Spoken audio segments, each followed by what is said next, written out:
Hi, welcome to the session. Today, we're going to be talking about what's new in the Tokyo release of the CMDB, CSDM, and Service Graph connectors. I'm Mark Bodman, Senior Product Manager here at ServiceNow.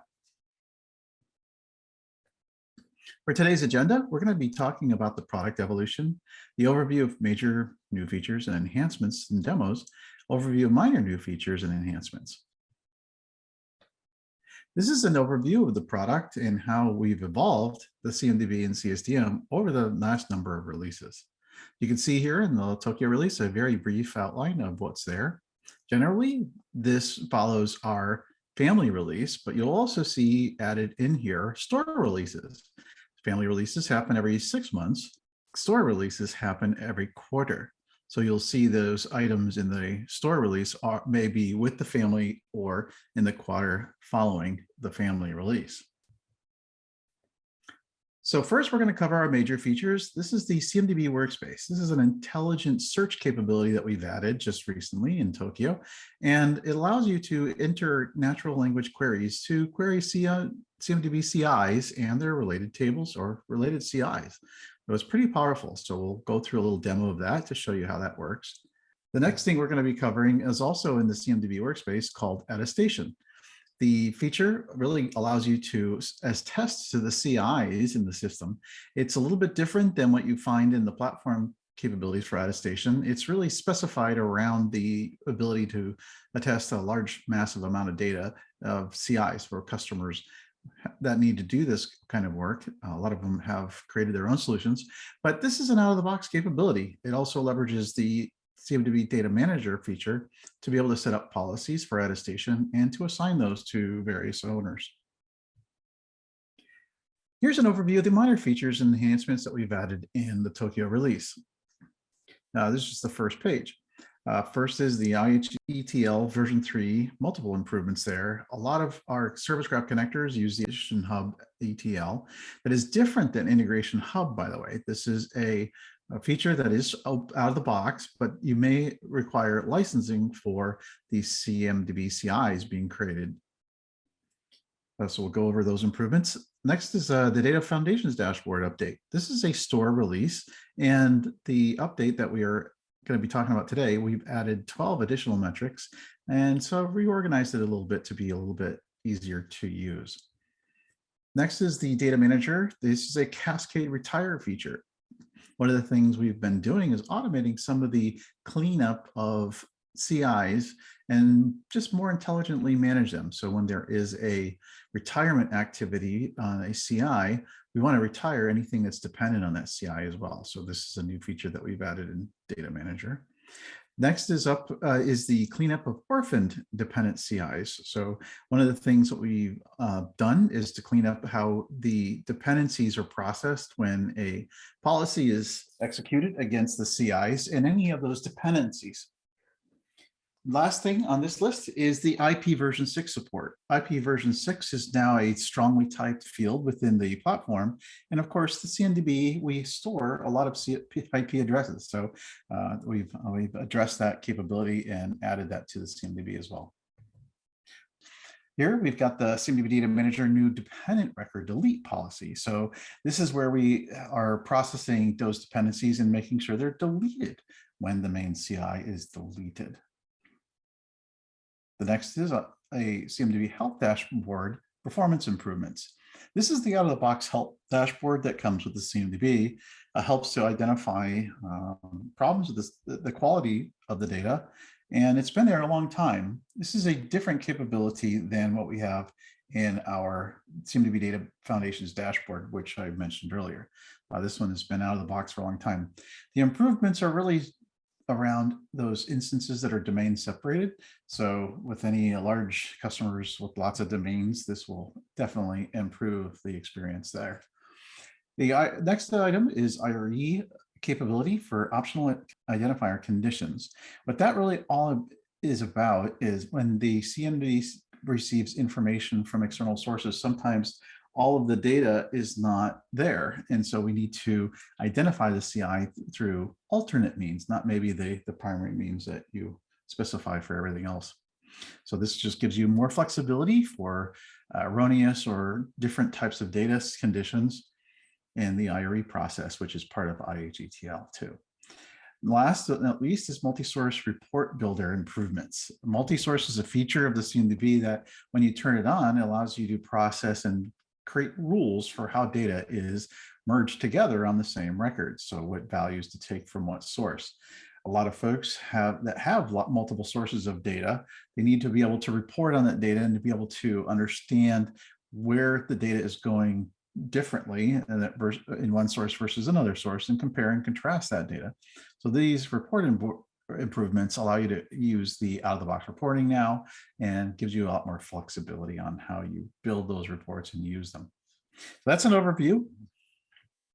Now let's jump into the detail. So the first thing I want to kind of go over is the CMDB workspace capability for intelligent search. We have an advanced search capability, which is a basic CI search functionality.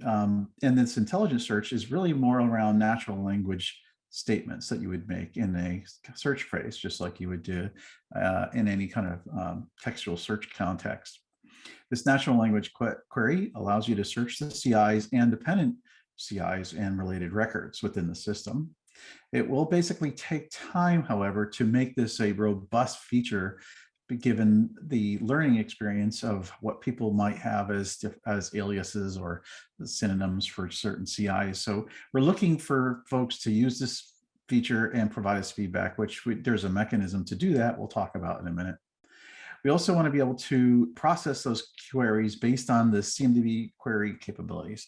The CMDB query builder allows you to create a visual graphical query and set things like relationship types and conditions, filter conditions, grouping.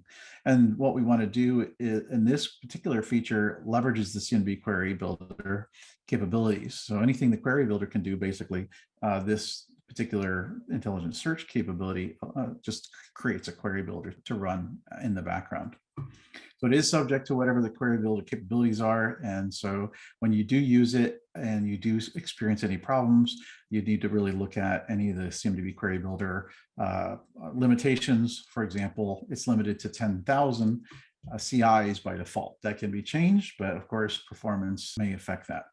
So the key things here to think about is it's easy for users to use the CMDB now to create queries and get data out. It is just by default part of Tokio. You don't have to do anything. It's activated as part of version 3 of the CMDB workspace. And the nice thing is just type in a question, refine the results, and basically get data. I find it very nice because you can learn about the structure of the data and how things may work or should work within the system, but you'll also have to be wary about the data quality. So if you don't have data, of course, you won't have good results in the search. So let's jump into the demo. Here you can see I've got the CMDB workspace open. You just go to your workspaces and you'll find this in the list of workspaces. I am the system admin, so I'm just coming in here as an admin to be able to show you the features. And what you'll see here at the top is the search area. I'm going to close this top area just to give us a little bit more room on the screen. And what you see here is the intelligent search capability. So right next to the old conditional search capability, which is a little bit different. So we're going to focus on intelligent search here. What you have here is an open text area where you type your query, and then you basically just press search, and the results are returned. You'll have some search tips that you can also learn about how to search and get more valuable results. Single table searches, kind of what you're looking for there. If you do have multiple tables, this gives you some hints about how to do that. Any kind of advanced filtering criteria that you might want to add. These are things that you would want to do to kind of restrict the number of results coming back. And then, of course, there's relationships. How do you want to specify those relationships? So you do need to know a little bit about how things are related, but you don't have to. You can basically just ask for any relationships if you like to. Now, in the left-hand side down below, you'll see sample searches to get you started. This is also configurable as an admin. You can kind of put in searches that might be more popular or more common within your organization. So this is an administrative feature to change those. And on the right-hand side of the list, you see my recent searches and some of the things that I have searched for in the past. So we're going to start by just typing in a simple search just to get us started. And I'm just going to ask for all servers. and hit the search button. So what you're going to see here is a little pop-up dialog that confirms the CI type that I really want to query. And as you can see here, servers is the best guess. However, there are other CI types that it may be related to. People call virtual machine instances servers too. Now, those are basically set up based on synonyms, and so those synonyms can be adjusted. And this is the feedback we're looking for you to provide as a customer. And we want to understand what are those synonyms that we need to add or change based on your situation, if we have industry-specific data, that sort of thing. So when we hit the view search results on this confirmation, what we do is, in this case, because it's just a single table, we get a single table view here. And then we can export this data, work with it however you want. And then, of course, go into each of these records one at a time if you want to, or take a broader action based on the permissions and your privileges at this time. On the right-hand side, just want to draw your attention here, the results feedback allows you to give us that feedback in the local system. So if the results were not what you expected, you can come in here and say, the filter didn't work right, or, something happened with the table or node builder. And then other. So if you just have some general feedback, like, virtual servers aren't really called servers, we call them VMs. You can provide that feedback, and then of course that is queued up on the instance, on the customer's instance, and that needs to be provided back to us by the administrator. So the administrator needs to harvest this feedback. We don't automatically collect this because there could be sensitive things in the search criteria or the results, or even typed in here. So we don't want to basically put any customers at risk. So let's go back to the intelligent search option. Let's do something a little bit more sophisticated. I'm just going to choose something I've done before. All servers with Log4j software. Now, again, when we hit the search button, what we're going to see is a confirmation screen for the servers, that word that I used, and then also software. And here you'll see two possible software choices as well: software packages or software instances. I'm going to choose software instance in this case because I just know that's where my data is going. And these choices will basically change based on the actual data that's populated. So we try to allow you to choose data that's variable versus allow you to choose something that is probably not there. So when you hit the view search results in this situation, you'll see a slightly different result set. And in this case, you're going to see a different type of search result. This is where we have all of the different objects that are included in that particular search. But we also have this view and query builder option. So let's say you wanted to get some attributes from this particular CIs that aren't available right here. If you just go into the query builder, you can come in here and tweak those results and add attributes, change the filter criteria, add new objects. But that gives you sort of a path into the query builder and allows you to kind of manipulate the query that you had just built through a natural query language. I'm seeing maybe I want the product name in addition to that information, tags, maybe other things like when it was created.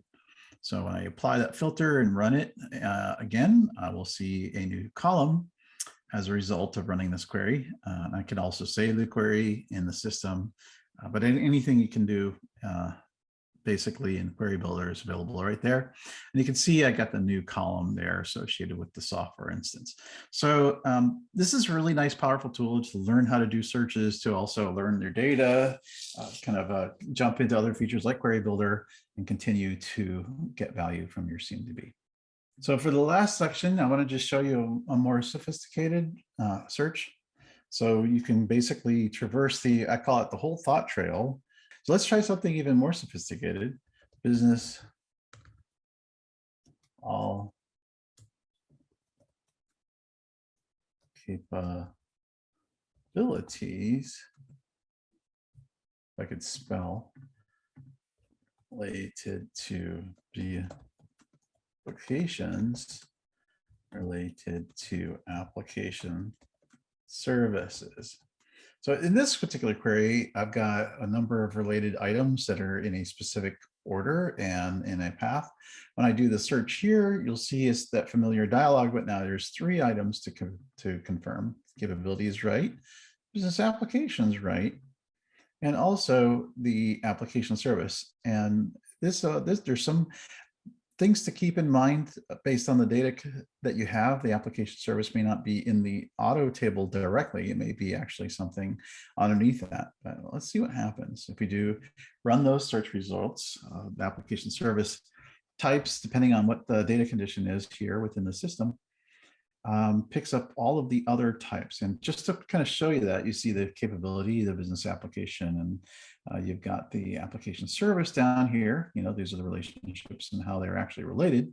I didn't have to actually specify the relationship types. I just want to know where they're related. And let's go into the query builder and let's take a look at one more thing.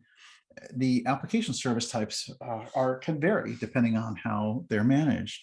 And when I go over here, I can kind of select which column just to be able to get an idea of what class I'm looking at, and I can add that as a column and run that query again, and I'll be able to see exactly what kind of application services are defined that relate to that business capability. And you can see all of them. In this case, they're not in the base class. They're actually a calculated application service, which is not directly related to the table that I chose. It's a subclass of the application service that I chose. So there's some nice, powerful features. And I think when you play with this, I would encourage you to get familiar, play with it, provide feedback, and get to know your data. You can see where there's issues. You can also see where you have some opportunities to do things based on the data quality and the data itself. So that was a demo of the intelligent search capability. So just a quick couple of slides that kind of outline what we just walked through. We have a search phrase that you have to enter. Once you search the CMD, you have to refine the CIs that might be chosen based on the text that you entered and how those match up with the actual table structures. Then we have the review the query, which is optional if there is a more sophisticated situation with multiple tables involved. And of course, then you can see the results and go back and forth between reviewing the query and looking at the full results set. So we added this, of course, simply because customers really need to use the data in the CMDB. We want to liberate that. We want to democratize the CMDB so anybody can basically come in within reason and get value. Of course, how you activate this is just part of Tokyo, the CMDB Workspace version 3, which you get when you upgrade to Tokyo or install. Though there's no license implications for this feature, and anybody within the organizations can pretty much use this if they have access, and there's no problem with that. Technically, just a couple things to really note here. The query syntax still requires some CMDB knowledge, so you have to know what you're looking for, and there needs to be some starting point. Feedback from customers will, of course, improve this feature over time, so we really want folks to use it, give us that feedback. We can only process what that CMDB query builder feature allows, and of course, pour data in, pour results out, so that's critical. We think customers will now be able to take advantage of the CMDB much more, liberates that. And I think, now that we have this natural language query, people can learn as they go. They don't have to be experts coming into this thing, starting looking at, being overwhelmed by the class manager and figuring out where to start. You can just start with basic text and learn the structure as you go. So the next thing we're going to talk about is CI Attestation. This is basically a feature that leverages the CMDB Data Manager policy for attestation that was added recently as well. And when you set up a policy for attestation, you define the criteria, who gets the tasks when attestation criteria is met, and the different parameters like the due dates. It does not replace the IRM or APM attestation capabilities that we have out of the box. It does require the CMDB Data Manager policies to be set in order to execute these attestation tasks. And the plugin in the CMDB workspace for the San Diego release is 2.2, or the Tokyo release, which is version 3 of the plugin.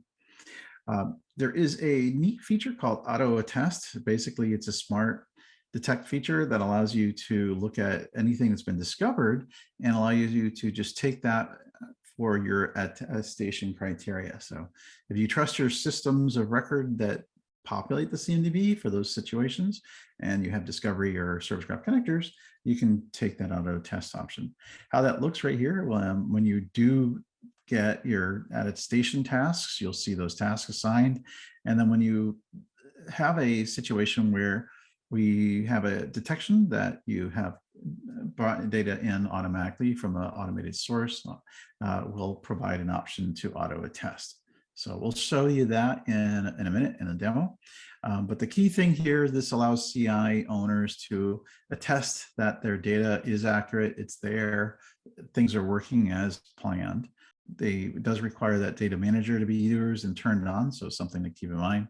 And it is policy driven, so you have to think about this in terms of attestation policies, very similar to how you want to enforce any rules for audits, for example. A lot of people need the CIs in order to execute audits in GRC or IRM, for example. So let's go look at the demo for attestation. Okay, so here we are. We're going to look at attestation, and we're going to start with the ServiceNow home screen for the workspace, CMDB workspace. And then down here, there's a new button in the version of the workspace on Tokyo and version 3. When you click on this, what you'll see is all of the assigned tasks. Again, once these tasks execute, they're assigned to you, and in this tab, you'll find the attestation tasks. Down here at the very bottom, you'll see one for infrastructure, and it's to me, the system administrator. And this one is to test the notable computers that I might have the responsibility to manage within the organization. So here, when I open the task, you'll see a overall highlight of the activity on this particular task. You have some people doing work on the background. My colleague Tony Branton was in there. You got the CIs to review, total of 56 of them, and none of them have been processed yet. So up here at the top, you can of course cancel this task if it's something that was done by mistake. I don't want to, it's not mine, that the policy will run again and be assigned. You can also reassign to another specific user, or basically send back to the admin to reassign to somebody else if this isn't really my job. When you review the CIs to attest, this opens up a new dialog. And what you'll see right away is a smart detection that says, wait a minute, 2 CIs were automatically detected. And the criteria for that detection is based on how long ago it was automatically created through a integration, or which is a service graph connector or discovery process. And the smart detection will detect this, and you can just say, this is something I want to do, auto attest this. What we're doing is we're just looking at the fact that this data is coming in fresh from a data source, hasn't been around for years, and I can just rely on this to test those CIs that are fresh in the system. So I just want to also caution you, if that system is also reporting inaccuracies, we can't do anything about that. We won't know. We'll just know that it's being discovered, or that data came in through a service graph connector, and we're just trusting that that's real. So of course, when you go ahead and you can say, we want to review with those CIs that we've identified as automatically come in, and there's 2 of them that looks like they were discovered, and most recent discovery date was 9/20, so just recently. So this is something we can go ahead and auto attest. We can just say auto attest all those assets that just came in, and that'll get rid of the 2 of them out of that whole list I've attested. The other ones might require additional work or validation because they might be older. So this allows you to export the data if you want to run around, or you can kind of open up these records one at a time and investigate what's going on. So now this kind of opens up the whole CI record, and you can see activities and other things that might be associated with it, just like any other CI record. When I come back to the attestation tasks, and I'm just going to refresh the screen, you can see I've already taken a few down from the 56, and we're going to go back into the list here, and we're just going to pick a few of them. You can also change the rows that you see, so let's get all of them on one page. So all 54 are now available. So you can basically say, yeah, you know what, I know these haven't come in through discovery, but just kind of browsing through those.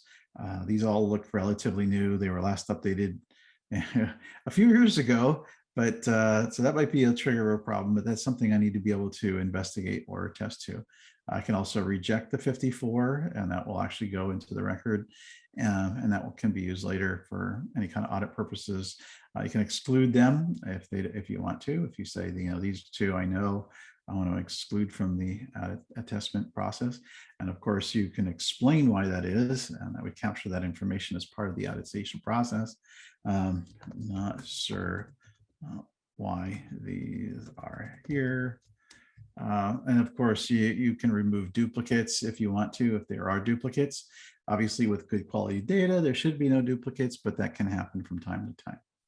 If not, you go ahead, you can attest all 54. Now you'll see on the right-hand side, my progress has gone to 100% attested, and should be okay. I'm going to submit that. And there's a little bit of an overview on what we've done. We've tested for 54. We've excluded 2. Some of those were auto-attested. That's great because we have discovery or service graph connectors in the background. Close this dialog and we are done with our task. Yay. So that's the basically CMDB CI attestation in a nutshell. There's not much more. There's a little bit of on the administrative tasks to worry about, but that's just setting up policies, dealing with people that may not get to their task in time, like that, never happens, and things like that. So that's pretty much attestation in a nutshell. Okay, coming back to our presentation, let's go down to the next thing. This is just a quick overview of that attestation process. The fact that you'll get these tasks in your queue, that's part of the CMDB Data Manager's job to assign those tasks. The attestation tab is on the left-hand side of the CMDB workspace. You'll see the task there as you open that. And of course, there's a bit of a breadcrumbs trail on the user experience. And then, of course, if there is a smart detection situation, a little dialog comes up, said, yep, some of these CIs were automatically created or refreshed from a discovery source or a service graph connector. And then, of course, you see the list of CIs to attest, and you basically see your progress on the right. So why did we add this? Attestation of CIs is an important aspect for some customers, not all of them. I do look at those customers that are in highly regulated industries. This becomes more and more important because these CIs are the basis for regulatory-based assessments that happen as well. So no good CIs, you can't do the other regulatory assessments well. You don't want to confuse this with other attestation, other features in GRC or APM, for example, where attestation is part of an audit process. And so just keep that in mind. How you activate this? Again, just paired of Tokyo, just upgrade. It is the CMDB Workspace version 2.3 from the store. So that's the other option. And there's no license needed for this. So you don't need any kind of special license. But a target is really those CI owners in those highly regulated markets. So that's kind of where it's used most. And some of the technical things to keep in mind is CMDB Data Manager does need to be turned on, activated for this to work. So you'll need to learn about that, how to set up those policies. Not terribly difficult, but need to be done. And of course, the Data Manager requires a CMDB activation plugin to be turned on as well.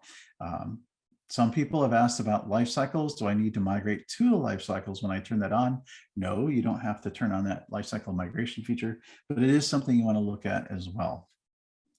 So before, really, we have a lot of customers that do this with their own custom solution, or they try to use the out-of-the-box attestation features. They don't scale. They don't handle things like Smart Detect for massive amount of automatically imported data. So those are the things that you want to keep in mind. And now they can just use the CMDB Data Manager and get the job done.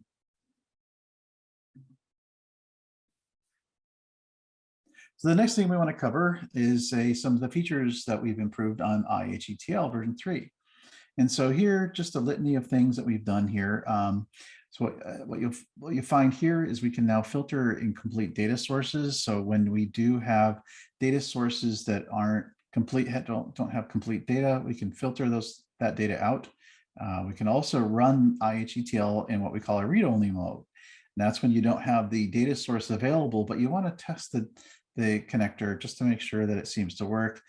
Previously, it would only run when the connected source was available. So this gives you sort of a way of looking at how the connector works and basically how the IH-ETL can actually be run even if the data source is not available yet. We also added a conditional lookup capability. The conditional lookup capability kind of uses a alternate lookup for the primary keys for primary data. And so if you have, for example, a data source that gives you some data keys in one value and other keys in another value, you can have conditional lookups to get the right value for identifying what the primary key is for that data source. A lot of other things, there's a delete confirmation option that's kind of powerful. What IH-ETL can do is automatically delete things in the background automatically. And what this allows you to do is to tie it into a process and allow a human to confirm the deletion. So don't let deletions happen just automatically from the data sources. You can, kind of steer that towards people to make that last deletion confirmation. Other things worth mentioning here is a support for conditions on nested JSON values. We see a lot of data that's nested, and we are able to build those nested conditions more intelligently based on that structure of that data. Also, some of the improvements like user experience when you're building out some of these source native keys or presence, and if we don't specify that, we can't identify what the key is. The IH-ETL job won't run properly. So we're just kind of tightening up the user experience to make sure those things are all done properly before you save and execute the transformation. So really what this kind of summarizes is that IH-ETL is a critical part of customer scenarios, especially Service Graph connectors all are written using IH-ETL. So we want to continue to improve how this works and how connectors can bring in data from various sources. Nothing is really needed in terms of a Tokio upgrade process. Things will just work. The old configurations for IH-ETL will just kind of port over. Things that might trip, for example, when you open it up, an older IH-ETL job that you have set up, the UIX might validate the source native key, for example, and not allow you to save until you do that. We continue to support, of course, more sophisticated scenarios, and so IH-ETL is a critical part of our investment strategy. Just some pop-up of some of these capabilities. So you'll see more warnings basically in the user experience. You'll see some things like skip reclassification with certain scenarios. There's an automatic classification capability. You can skip that now based on the data conditions. And then, of course, conditional filters. You can kind of run those conditional filters for lookup based on the data quality itself. Next, we have updated Data Foundation's dashboard. This is a dashboard that was added a number of releases ago now. It's available in the store. It is the first major release update that we've had. The existing one's been out there for, gosh, probably about a year and a half, I guess. And what we did was we added 12 new HSDs. These are health scan definitions. So, and now we have a total of 38 HSDs out of the box. So not going over all of how the Data Foundation dashboard works, but it's nice because it's been reorganized a little bit to better take advantage of how that data is kind of grouped. And really the categorization kind of has a section there for best practices, customization section, data management practices, and ITSM processes, which allows us to better understand data quality impacts to other features and products that you might have at the customer. So you'll see the customization section here. This is the second tab. Next tab that is there is those ITSM processes. So anything here, for example, we look at changes or incidents referencing CIs. If we have a lot of incidents with no reference to CI, we kind of ask, well, what is it against? So we're trying to look at the data quality that the CMDB is being used as appropriately in ITSM. And if not, of course, you can look at those issues. And on the recommended playbook, what we can do is tell you what to go back to look at within those products, or maybe the CMDB itself, and how to improve those scores. The concerns for health of the data is continuous. As data comes in or needs to be purged or it becomes erroneous because it's orphan data, these HSD scores are becoming much more robust and providing the playbooks to fix things along the way. So a lot of self-help here built into these reports. We've also improved the performance of some of these HSD calculations just to make it run faster in the background. These things usually run once a night, it recalculates all those HSDs, and we track the changes over time. The next thing we have is the CMDB Data Manager Cascade Retire Dependent CIs. This is a really nice feature because we have the dependent relationships and the CI class manager. In this case, you'll see we have a hardware and a memory module, which belongs to the hardware. When the memory module is not managed independent of in the hardware when it's retired, for example. So we use the lifecycle stage and status fields. These are the new CSDM statuses that were added back in the Rome release, I think it was, or even earlier than that. These can be set up and synchronized with the legacy statuses. I would recommend you doing that in order to take advantage of this feature. So when the main hardware CI goes retired, what this feature does is it makes sure it updates all of those dependent CIs. So the memory module stages and status is updated as well as the main CI. So this follows the same workflow process now as the dependent CI. So to make sure that the life cycles are accurate and consistent with their contained item. This works for things like blade servers. If you're going to basically retire the entire blade servers versus just the blade, all of the blades will be sort of retired as well as through that process. This is automatically enabled upon upgrade of your system. So just don't worry about it. If these dependency rules exist, lifecycles start changing, they will just cascade those basically changes down into those dependent CIs. The next thing to talk about here is the orphan dependent CI cleanup.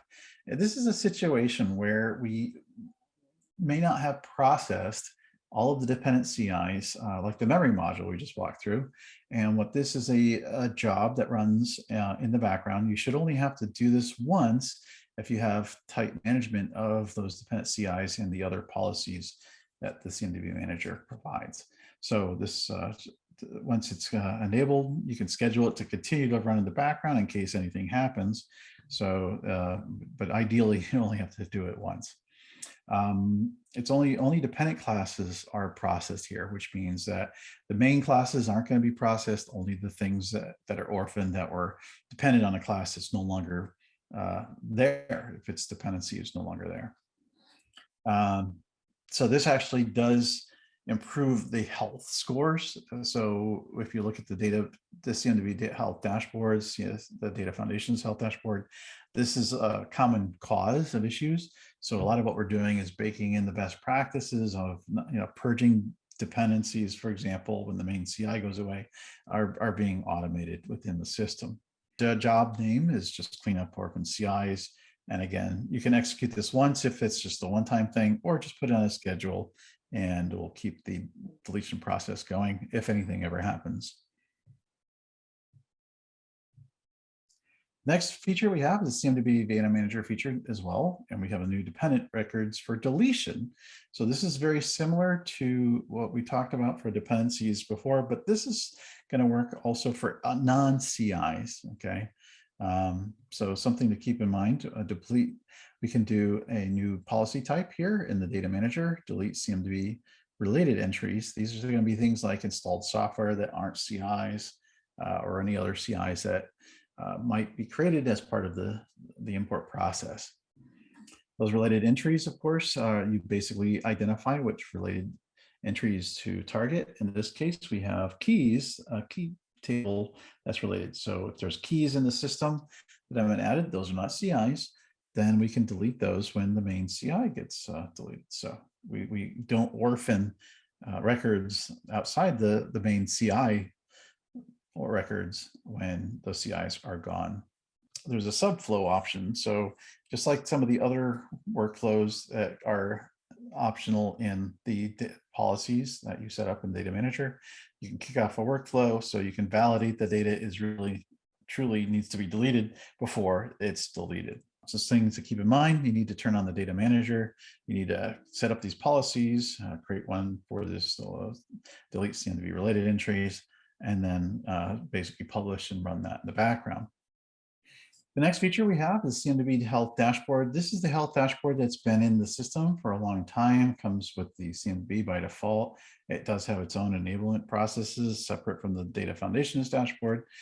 In this case, what we did was we improved the performance for domain separated instances when there's a lot of domains. We do have some customers, MSPs or corporate customers, that have created different domains for different business units or subsidiaries, things like that. So for the health dashboard, we were seeing some slowdown on the performance of the dashboard. And what we've done is we've really gone into the guts and improved the queries, improved the process times. And we're now performant when there's more than 100 domains created. So we've tested it, and we don't see any problems with any of the customer instances and the number of domains created. So if you are domain separated, you're seeing issues with data quality reports like this one for the CMDB, this gets you to up to the point where it now performs. How you activate that? This is just basically automatically installed as part of the base platform upgrade. So nothing really exciting other than the fact that this thing runs now in an expected time period with lots of domains. IP version 6. IP version 6 was added as a base type within the platform. And then as a result, we basically added it and updated all of our CMDB CIs that had IP version 6 as well. The key thing here is it's strongly typed, and it supports different types of IP version 6 formats. There's a number of different ways you can view an IP version 6 IP address, and when you're doing compares, it doesn't matter now. It's strongly typed, so we can compare it. Previously, IP version 6 was just a string that wasn't strongly typed, and that string can go in multiple ways, but still represent the same IP. And so that has been fixed. You can do compares and contrasts. It just works. If it comes in one format, it could be viewed in a different format natively. This also was updated on the other features like the multi-source reporting, so you can spot discrepancies in IPs that come in from different sources, for example. And the documentation for this feature is all part of the platform documentation, which is available. So just go into the platform, search for IPv6, and you'll find the doc set for that. So those customers that are relying on IP version 6, they now have this 100% supported now within the platform. Current IP addresses are automatically created upon upgraded based on that string to IP strongly typed conversion process. And any data source, of course, using IP version 6 as the type will probably be identified. So matching, for example, will work fine if that's what you want to use as a primary identifier in your IRE jobs. Things will just work. And you can see these are all of the different CMDB fields and tables that are impacted. So there's not a lot of them, but the where they are appearing, this is just a quick list for reference. Next thing we have to talk about is IRE optional identifier conditions. And this one is really there for situations where you have different identifiers to use based on the data conditions. There's an identification rule that's in the class, if you go into class manager, and this is where you would set up those rules. When you open up the identifier entry, you'll see now a new option to set the the optional condition at the bottom. And of course, based on that optional condition, it will use or not use certain identifiers within the data set. So we don't want to use blanks if there's no name, for example. You might default instead to a description or an IP address or whatever happens to be the next option in that identification rule. So this is just a bit, make it more robust for what I would say messy data imports or unpredictable data imports, which we find with certain data sources. So this is all, of course, used as part of your discovery process or your Service Graph connectors that come in to use this. We do have a sys property that needs to be enabled for customers that upgrade. The reason for this is that by default, customers may not want this behavior based on the current data that they already have. So if you don't enable it, you won't get this feature. So just keep that in mind. The next feature is multi-source report builder updates, and multi-source reporting. This is a big area for us in the current situation where we see customers with lots of different sources. It could be discovery and one connector with, let's say, SCCM or New Relic. But the key is that we needed to provide better reporting because things go wrong. Sources may or may not jibe with one another. So we went into the multi-source reporting capabilities and we had to kind of refactor it quite a bit to make it more robust, also to add capabilities to leverage out-of-the-box reporting, PA and report builders for the data sets that we have in the multi-source data. So it is a new user experience to administer this. So you have to go in there, set up those reports. So something you'll have to learn, not hard, but it is more in line with out-of-the-box reporting. It does require that multi-source is enabled to generate this data. Not every customer really realizes this. This is a feature that needs to be enabled. It's not enabled by default. What I would recommend as soon as a customer has more than one source of data, that's when they should go in and enable this feature. It works with discovery, Service Graph connectors, like I said, and leverages that out-of-the-box reporting capabilities. The other thing to mention is there are a couple of new roles that were added to be able to administer as well as use these reports. There's a CMDB_MS_user editor and admin roles that are added. So some folks can get the data just for read-only purpose. Some people might be administrators and go in and set up these reports. So you have now an option to basically use these reports depending on your role, and that needs to be also set up with this new feature. Now, one of the things I did want to mention, because multi-source reporting continues to be a focus of our investment, the capabilities that are currently out of the box are not in the new user experience. What we're doing is we're adding a lot of new features in the CMDB workspace. And coming in the November release, the store updates for the CMDB workspace, we'll have a new multi-source landing page and query builder capability within the workspace. So as we consolidate different user experiences that the CMDB provides into the workspace, you'll just see that workspace get more and more fleshed out. And of course, this is a more modernized user experience for the customer base. And of course, the store update coming in November means that what you have, all those improvements will just get moved over. You'll see them just in the nicer user experience. But last but not least, in the summary here, with the last few minutes, we have the Service Graph update. There's a lot of Service Graph connectors. We have 33, I want to say, as of today, Service Graph connectors in the store. This is just a summary of what we have planned currently and early access or beta. A couple of things to note. One is the new AWS connector that's now available in the store. That's downloadable. New Relic is now EA, early access. Arc is now GA, so that's now new, added to it. Infoblox is planned, that's been added. Palo Alto is now early access.